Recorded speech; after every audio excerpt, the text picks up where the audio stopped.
Okay, hello everybody. Welcome again to AuthorStory. I'm Alexander Lim, your host, and as always, I'm here to help tell inspiring stories about authors and the books they've written. We're happy to have with us today Patricia Jennings, the author of the book Mindfulness for Teachers, Simple Skills for Peace and Productivity in the Classroom. So, Trish, welcome to AuthorStory. Hi, Alex. How are you? Doing fine, doing fine. And hey, it's great to have you with us today. Thank you. All right, cool. So to start things off, Trish, I'm sorry, Trish or Tish? Tish. Tish. Okay, my mistake. Okay, Tish. All right. So to start things off, Tish, can you please tell us a little bit about yourself and your background? Well, I started my career as a teacher and spent 22 years in the classroom. Right. And then I also began teaching people who were going to become teachers in a teacher ed program. And as a result of the combination of those two activities, I learned a lot about how emotions can interfere with teaching.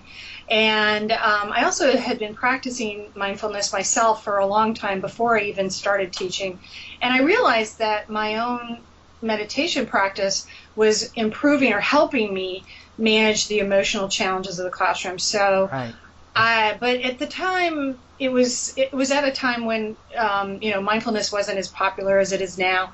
And so I really felt like I needed to do more research before I could actually start introducing these ideas to teachers. Okay. So that's what I've spent the last decade doing.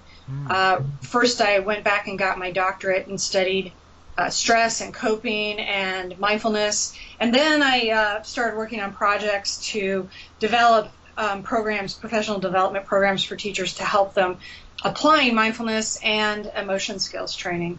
All right, cool. So first off, Tish, what made you decide to become a teacher? I mean, I got that you're into meditation, that sort of thing, but what made you decide to become a teacher? Well, Alex, as long as I can remember, I wanted to work with kids. I've always really enjoyed being with kids. Cool. I started babysitting when I was 9. So, all right. So that drove me to want to be a teacher. All right. Okay, cool. So, Tish, I'm sorry. Tell us a little bit about your book, Mindfulness for Teachers. What's it all about? This book, I'm very excited about this book because it was an opportunity for me to pull together a lot of threads that I had been working with over the years and tell, in a way, communicate what I'd learned in a way that was accessible for the average teacher. Uh-huh. What I do in this book is I talk a lot about my own experience as a teacher and the challenges of teaching, and then I unpack the reasons for some of those challenges. Why is the classroom particularly stressful, and why do our buttons get pushed under certain circumstances, and how can we be more mindful of those experiences so that we can be responsive to our students and respond to situations rather than react automatically in ways that often create problems in classrooms. One of the reasons I got very interested in this was during the time that I was in teacher education before I went back and got my doctorate. I was observing students who were going to be teachers doing their internship. And I was also teaching these same students classroom management skills. But what I noticed was that often the behaviors that teachers need to manage also create some emotional reactivity. They get frustrated, they get angry, annoyed, and that emotion interferes with the strategies that I was teaching them. So I started, and I also noticed that they had a very hard time reflecting on that emotional experience. So that's what made me really interested in what's going on here. Right. How can I apply research and mindfulness to helping teachers with this? And so this book basically talks about that, how we can use mindfulness and our emotion skills to be more responsive in the classroom so that we're better teachers. Right, I see. Okay. So let's talk about the idea of mindfulness, since I'm sure, quite a few of our listeners are not familiar with this concept. What is mindfulness and what's it all about? Well, the way mindfulness is characterized today in the United States is basically based on Jon Kabat-Zinn's definition. Jon Kabat-Zinn developed mindfulness-based stress reduction, MBSR, and what he calls it paying attention in the present moment, non-judgmentally, and so it can be seen as a way of being, but it can also be a practice. And some people tend to be more mindful than others, so there is a quality of personality trait to this as well. Right. So you could be naturally more mindful, but you can practice mindfulness in a way to improve your everyday mindfulness. So it's being able to be aware of what's really happening in the moment, internally inside your body, what you're thinking, what you're feeling, and also aware of everything happening around you in a way that allows you to perceive things very clearly, rather than what normally happens is we tend to see the world through a lens of our past experiences that have been conditioned as a result of emotional issues. Like, for example, here's an example. When I was a kid, if you were late, you got in big trouble. So the lesson I learned from that is being late is bad. So I have a script around being late. So every time I'm late, my body starts to feel anxious because I was punished for being late. So, but when I'm mindful of that, I can notice my body getting tense. I can notice the sensation of anxiety building. And I can also reappraise the situation and go, okay, yeah, I'm going to be 5 minutes late. It's not a big deal. It's not worth getting in a car accident by speeding up, you know. So it helps me kind of distance myself from that automatic tendency that I have to get anxious under those circumstances, so that script or that conditioned response doesn't have to run me, you know. So it gives me a little distance from that. So that's where I see mindfulness as being incredibly helpful. Typically, we get anxious about things in the future, things that might happen. We often get depressed about the past, what happened in the past. So we feel bad about those two things. When we focus our attention on the present, in the present moment, and really notice our bodies in space, notice where we are, notice what's really happening around us, it helps reduce both anxiety and depression. And there's a lot of evidence to back that up. Okay, all right. So first, so it occurs to me. Let me see if I got this straight. Mindfulness is something like being present to your internal workings, emotional, physical. Is that correct? Yes. Also, your external too. External as well. It's both. Yeah. All right. Cool. So you mentioned that there's sort of like evidence for mindfulness and its effects. Do you know of any like studies that have been done on this or? Yes, actually, over the last 20 years or so, the number of research studies that have been conducted and published in journals has just skyrocketed. So now we know most of the research has been done on adults. There's just a small amount of research that's starting to build with children in school settings. But in terms of what we know about adults, we know that it can reduce depression and anxiety. We know that it can reduce pain. We also know that it can change parts of your brain that are related to emotion regulation. So, and that's just, they saw changes in density of the hippocampus only after 8 weeks of practicing. So we do know that it can have very dramatic effects on the body, the brain, and also behavior. Okay, so there are actual physical, measurable effects from practicing mindfulness techniques then. Yes, and the other physiological response that was found was an improvement in immune response as a result of practicing. So yeah, it's just we're every day we learn more about how beneficial these practices are. All right, cool. Yeah, very interesting. Very interesting. Okay, so this book's about mindfulness for teachers. Now, from what I understand, something like half of new teachers in the U.S. They leave their profession in the first 5 years, and this has big implications, not only economically but in terms of expertise and availability. How does mindfulness help teachers out with the rigors of their day-to-day activities, dealing with kids and stuff like that? Well, I'll tell you a story that is a good example of this, and it's actually in the book as well. Right. One teacher who was in one of the workshops that I give, she was I think she still is, a high school teacher. At the time, she was, I think, in her first or second year, and she was an English teacher. And typically in schools, when you're a high school English teacher, if you're new, they end up giving you freshman English, which is what nobody else wants to teach, because a lot of it is, it's not the interesting part of English. And so she told us, when she came to the workshop the first day, I could tell she was very discouraged. She just had a sad expression on her face. Her shoulders were kind of drooped. She looked very, very discouraged. And she actually said during the workshop that she felt like she wasn't sure that she was cut out to be a teacher. And so I kind of thought, wow, I'm not sure if this woman is going to be able to remain in the teaching profession. She looks like somebody really at risk of leaving. And then she came back to another workshop a couple weeks later, and her demeanor was completely transformed. She was sitting up straight. She was smiling. She looked happy. She looked excited. And so at the beginning of this workshop, the first thing we did was we said, well, it's been a couple weeks since you were at our workshop. What have you discovered? Have you had any experiences that you would like to share about how you've applied mindfulness to your teaching? Right. And this teacher raised her hand immediately, and you could see she really was excited to tell a story. And what she said was she had come to class prepared to teach a lesson on subjunctive clauses. Probably not one of the most exciting. Right.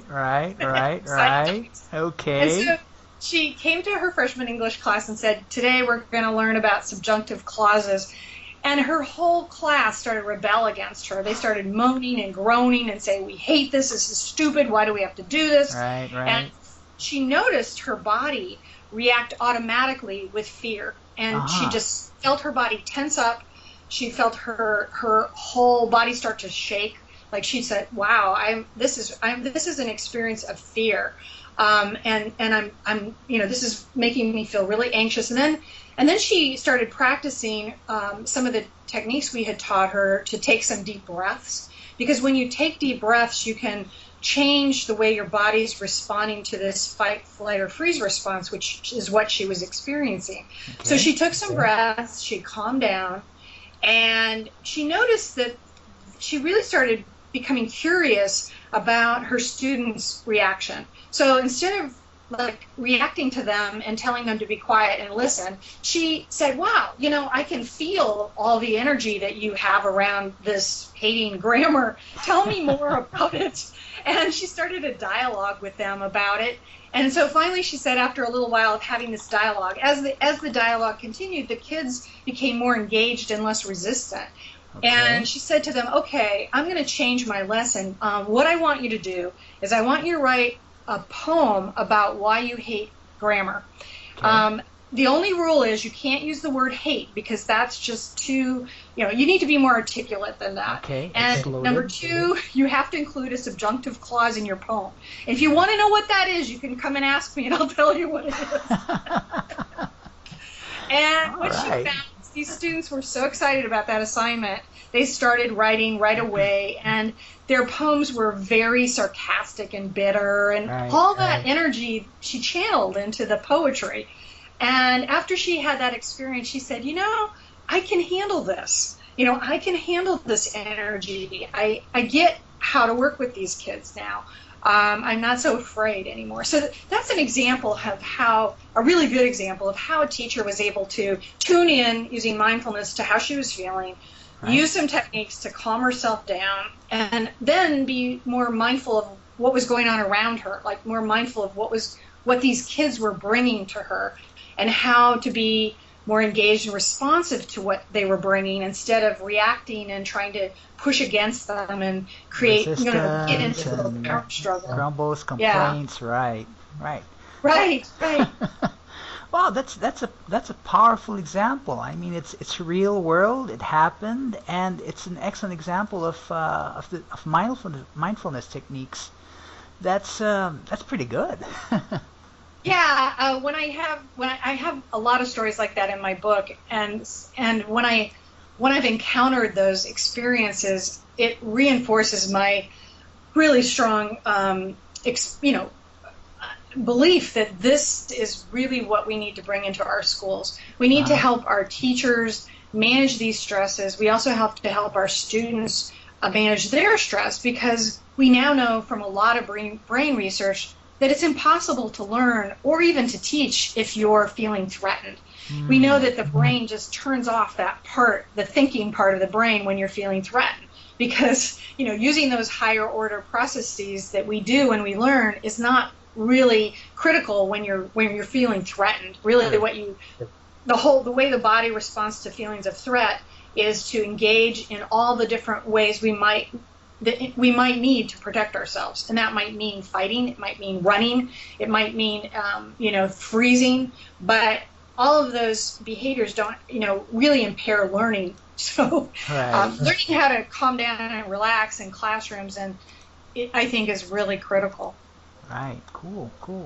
All right. So I think I'm sorry. Go ahead. I also think that over time we will see that as teachers learn these skills, they will be more likely to stay in the profession. They will have more experiences like this teacher I described that will empower them, that will help them feel more efficacious and not drop out of the profession, which is really one of my main hopes.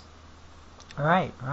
Well, speaking as someone who's not a teacher but has been like a student during the early part of his life, I must say that insight into the teaching profession is very interesting. I mean, it's something that I'm sure not many people think about unless they're teachers themselves. Well, most people think that teaching is a easy profession, or that people get summers off, they only work till 3. That's definitely a myth, because teachers do work many, many hours outside of the class time preparing, and also one of the things when I started studying stress, it dawned on me why teaching is so stressful. So just for a minute, Alex, imagine yourself in a room full of 25 or 30 kids. All right. And you're supposed to be teaching them something, and they're supposed to be listening to you, and you can't leave. Right. You can't leave, and they can't leave. So if you just imagine that, you might start feeling a little bit anxious. Oh, yeah. Yeah, right? Oh, yeah. So it's the fact that everybody there is basically a captive in that room that creates this added tension to the room. Right. You add to that all the other demands that teachers face in terms of accountability and getting their students' test scores up, and it can be very stressful. However, I think mindfulness helps teachers to reappraise those situations so that they can respond in those in difficult situations in ways that are effective instead of reactive. Right. All right, that's an interesting take, and thanks for the revelation. I mean, yeah, it's really food for thought for us who aren't teachers. Well, and when you think about how important teachers are to the future of our culture and our children, it's I think paying attention to teachers' needs today can have a big positive benefit to our societies. True. I mean, whatever the culture, whatever the country, whatever the society, teachers have a big impact on how kids grow and develop. Yeah. All right. So, so teachers, I presume the teachers who practice mindfulness, they've gone to the workshops and they learned these lessons. Now, we know that, teaching is different from actually knowing the stuff and just learning the stuff. So, what particular skills would teachers need to teach, mindfulness to others, such as maybe their students? That's a really good question, Alex, and a lot of us are really focusing on that question right now. There is this. People are basically right now saying that in order for a teacher to really teach children well, they need to practice regularly themselves. Okay. Now that's a question still. We have never tested that theory that that's true, but I think it's reasonable to expect that for a teacher to be able to explain it to the students, show it, demonstrate it to students, and lead students through it, having their own regular practice would definitely make a big difference. Because part of the teaching of this practice is actually modeling it, basically holding the space for the people practicing. Because, for example, if I'm teaching a group of young people, the first time they do it, they may start giggling, they may be wiggly. Okay. They may have a hard time sitting still. And the other thing is, too, depending on the age of the kids, I might do things a little differently because, younger children, I wouldn't expect much in terms of their ability to sit still very long. As they get older, I would understand that they had more capacity to sit for a while. The other thing is with younger kids, we often use some kind of sensory input as a focal point, like listening to a bell, because they need something to focus their attention on rather than what adults do in terms of practicing focus on the breath or however, whatever technique they use. So the teacher has to understand that the practices need to be adapted for the age group they're working with. They also need to be patient with their students and not react when they do get silly or wiggly or whatever. They need to just stay in the practice and model it for their students instead of stopping and interrupting and telling them to be quiet. And I think from what I've observed, that's the hardest thing for teachers, to just sit with their students and be present with their students and not get anxious when they wiggle or giggle or whatever. Right. And eventually over time the children do settle down. It just takes them a little longer than adults. Okay. So I take it, some of the stuff you mentioned, some of the things you've mentioned, it seems like you've taught mindfulness to students. Is that correct? Well, when I was a teacher, I did introduce mindfulness practices to my students in a variety of different ways, depending on their ages. The bell listening was something I did every single day as a transition, stopping, listening to the bell, hearing the sound of the bell until it ended. And when you ask children to listen to the sound of the bell and listen to the whole sound of it until they can't hear it anymore, that for younger kids is a great way for them to practice mindfulness. It's very concrete for them to do that. And it doesn't take too long for them. It's something they can manage. All right, cool. So, I guess, because, kids, they're attracted to different things. Like, as you said before, with adults, you can say, focus on your breath, and adults will do that. But kids, they need something else, something more immediate, I suppose.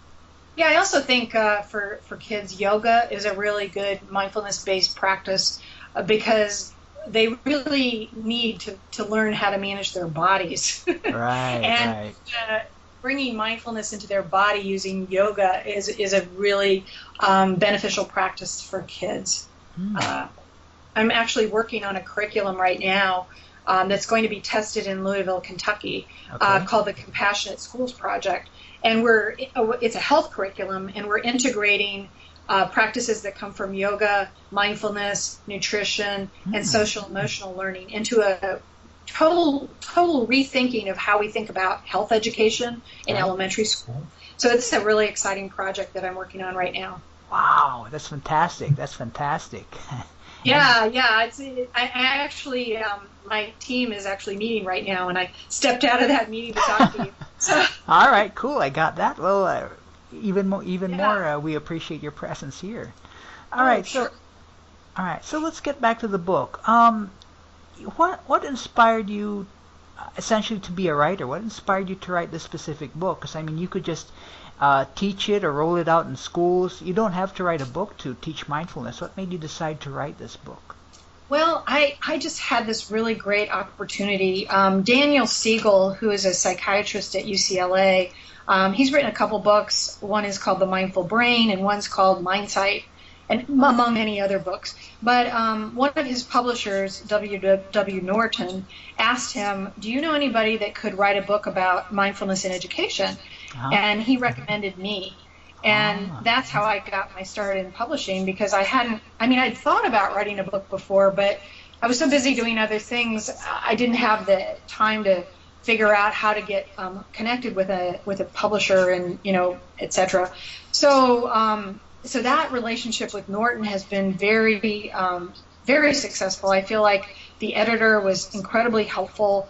And so that's how, and when I got asked to write this book, a lot of the threads that I've been gathering over these years started to come together in a way that I hadn't thought about before. And so writing the book itself has helped me articulate some of these understandings that I've been developing over these last, like 35 years or so of my career.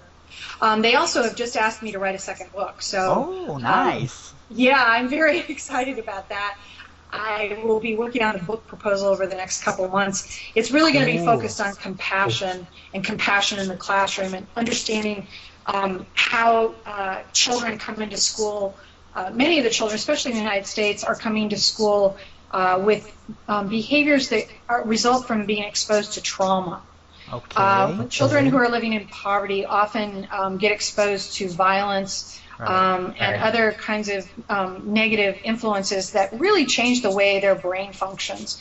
And what I want teachers to understand is how to respond to those kids in a way that's compassionate, that can help them.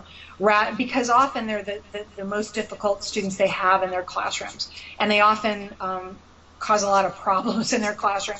And teachers don't understand why they're having these problems. And so I'm hoping that the book will explain to teachers why these students behave the way they do and how to best respond to them in ways to help them and to also improve their behaviors in the classroom so that it's easier to teach with them in their classes. All right, cool. I got that. So it looks like a really, really interesting time for you coming up. Yeah, I'm very excited about this last few years of my career because I also just joined the faculty at the University of Virginia, the Curry School of Education, a year and a half ago, and I'm now teaching teacher education again, which I hadn't done for about 10 years. So now integrating these ideas into a classroom management class, which is what I was doing before, but I didn't really have the science or the research behind what I was doing, so I hadn't really brought the mindfulness into teacher ed because I didn't feel ready, but now I can.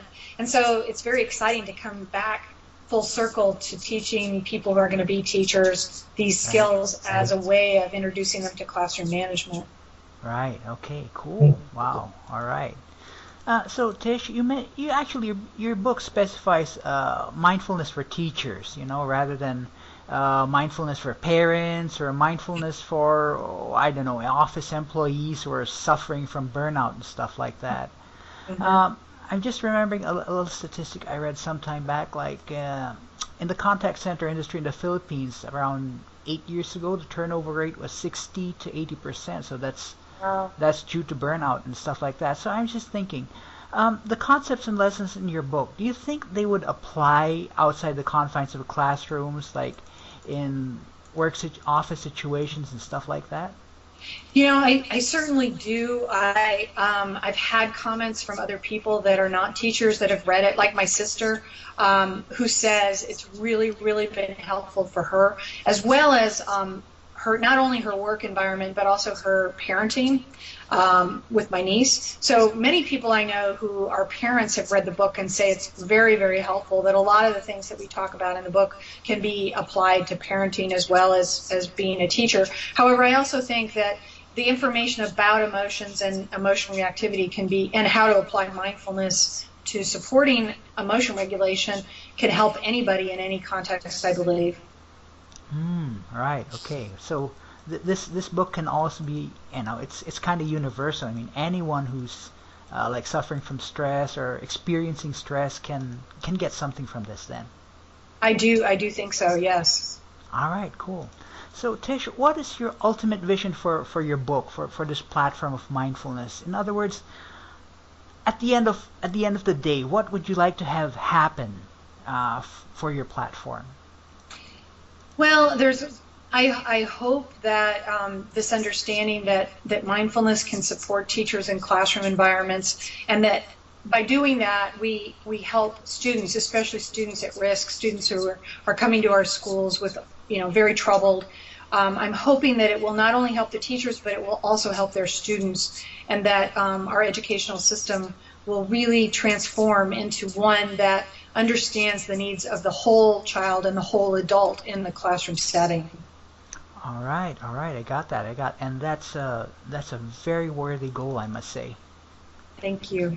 All right, so in these last few minutes, the interview's winding down, but in these last few minutes, I'd now like to ask a few questions that might give all of us, listeners and all, some more insight into who you presently are as a person. Would this be okay? Sure. All right, cool. So my first question is, given the limitless range of human experiences, from the very worst to the very best, what experience or profession or activity which you have not yet experienced would you like to experience? Wow. That's a big question. Oh.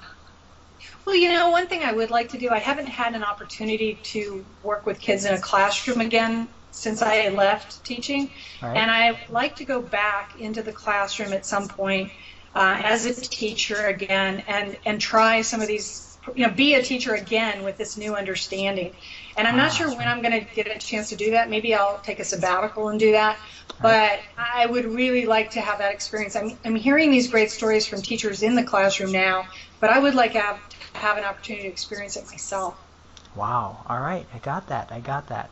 So my next question is kind of the inverse of the first question I asked. So again, given the limitless range of human experiences, very worst to very best, which experience, profession, or activity would you not like to experience?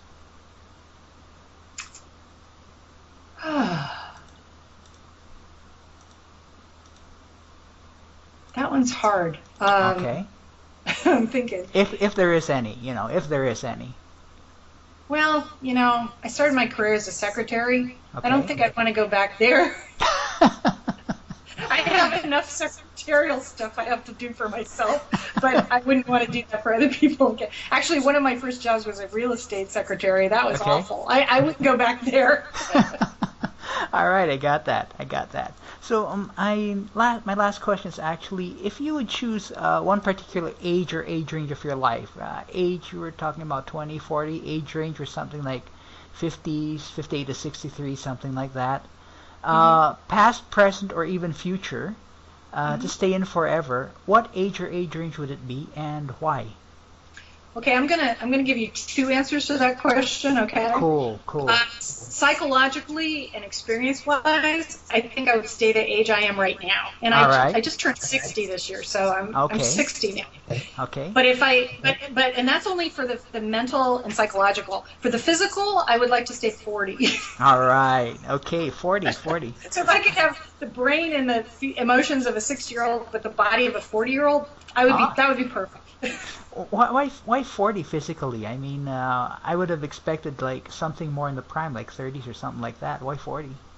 Well, when I was 40, I think I was at my prime. Okay. I just felt like my body had sort of settled into itself, and I was running regularly. I was practicing martial arts, so I was in really good shape. I have a black belt in Aikido, and I was practicing back then, which I can't really practice that anymore. So I think the 40s, when I think back, the 40s was my prime. So, and right now I feel like my psychological and emotional prime right now. So that's why I combine those two. Cool, fantastic. Okay, so in closing, the book is Mindfulness for Teachers, Simple Skills for Peace and Productivity in the Classroom. And you can check out Tish Jennings' website at tishjennings.com. That's TISH Jennings, JENNINGS.com, for more information on the book and on Tish herself. So Tish, geez, I wish we could talk some more, but we're kind of out of time. Thank you very much for your time. Thank you very much for being on our show. It was loads of fun, very informative. Yeah, well, thank you. I really enjoyed speaking with you. And just one thing, I do have a Facebook page for Mindfulness for Teachers if people want to link it. I post a lot of good content there if people are interested. All right. Hey, fire away. What's your Facebook address? It's just Mindfulness for Teachers on Facebook. If they search for that, they'll find it. Mindfulness for Teachers. Okay, so listeners, check out Mindfulness for Teachers at Facebook. Just do a search. You'll find the thing. And again, Tish, thanks very much, and we'll be back next time on Author Story with another inspiring author.